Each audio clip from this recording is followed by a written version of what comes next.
Hey everyone, today I'm going to be discussing my Genius Hour, learning how to throw an effective curveball. I've been playing baseball all my life, but was never really a pitcher. I did get the chance to pitch every so often. My curveball is decent, however, it's nowhere near a professional curve. I wanted to learn the science behind the movement and how to improve my pitch. Genius Hour is an opportunity that allows students the chance to learn about something that is interesting or relevant to them and their learning style.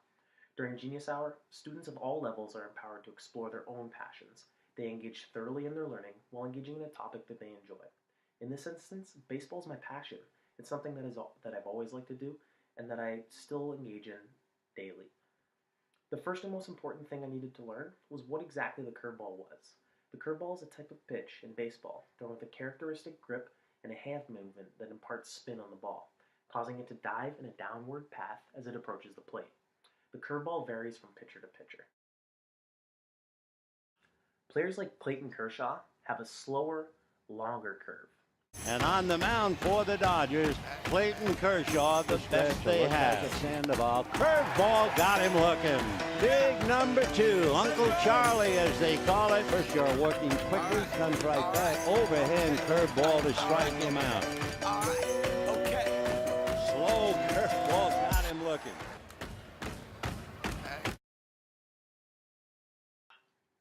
The curveball is the most deceptive pitch in all of baseball. Pitchers throw the pitch as though the ball's coming for your head, and by the time the ball reaches the plate, it's at your knees and on the outside. The most effective curveballs will start breaking at the height of the arc of the ball flight and continue to break more and more rapidly as they approach and cross through the strike zone. A curveball that a pitcher fails to put enough spin on will not break much, and is called a hanging curve. Hanging curves are usually disastrous for a pitcher because the low velocity, non-breaking pitch is left high in the zone where hitters can wait on it and drive it for power. The curveball makes a batter's life very difficult. They need to know what a curveball does in order to effectively prepare for hitting it.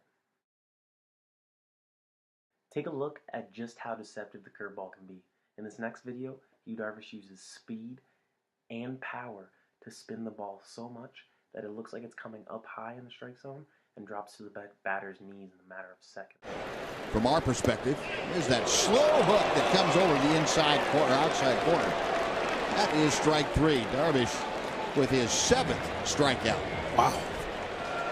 And I'm sure LaRoche is saying that same thing. Wow. It starts up, right around armpit high, and then, my goodness, it's got a great slow drop. Yeah. Nice pitch by Darvish. Not much LaRoche can do about that. Hard to make a ball going that slow spin that fast.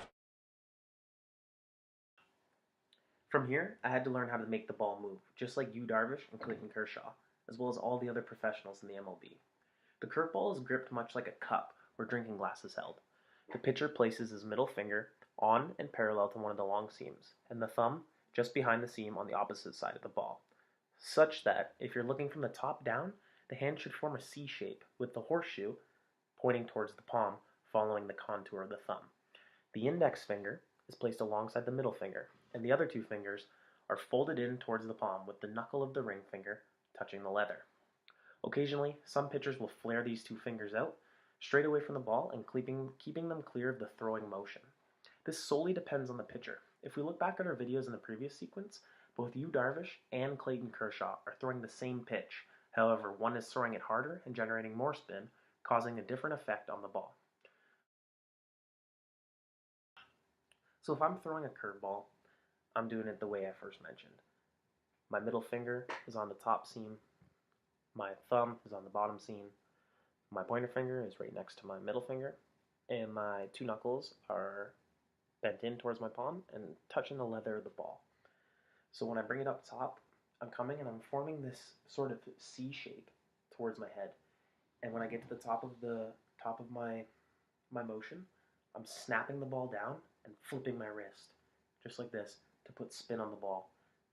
There's a lot of friction happening in your wrist bones and in your elbow, and that's where injuries can occur.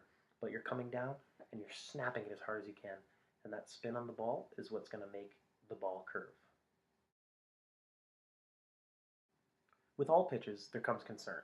The curveball is a popular and effective pitch in professional baseball, but it is not particularly widespread in leagues with players younger than college level. This is with regard for safety of the pitcher, not because of its difficulty, though the pitch is widely considered difficult to learn, as it requires some degree of mastery. There is generally a greater chance of throwing wild pitches when throwing the curveball. Due to the unnatural motion required to throw it, the curveball is considered to be a more advanced pitch and poses inherent risk of injury to a pitcher's elbow and shoulder. The parts of the arm most commonly injured by the curveball are the ligaments in the elbow, the biceps, and the forearm muscles. Tearing ligaments in your elbow is a common injury in the MLB. Pitchers who throw a lot of curveballs significantly wear down their arm and require surgery. This is known as Tommy John. MLB pitchers are considered lucky if they can return to work after Tommy John surgery. Learning how to throw an effective curveball properly is vital to mastery as well as safety. Thanks everyone for listening. I hope you enjoyed my TED Talk.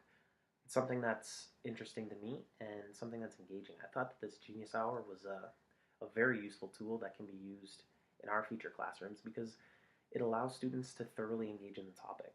If I picked something that I didn't enjoy or was assigned a topic that I didn't enjoy, I wouldn't have been able to do this project because I wouldn't have been motivated. But since it was something that is beneficial to me, that I can use in my future, and it was something I wanted to learn, it's something that I wanted to complete. But thank you.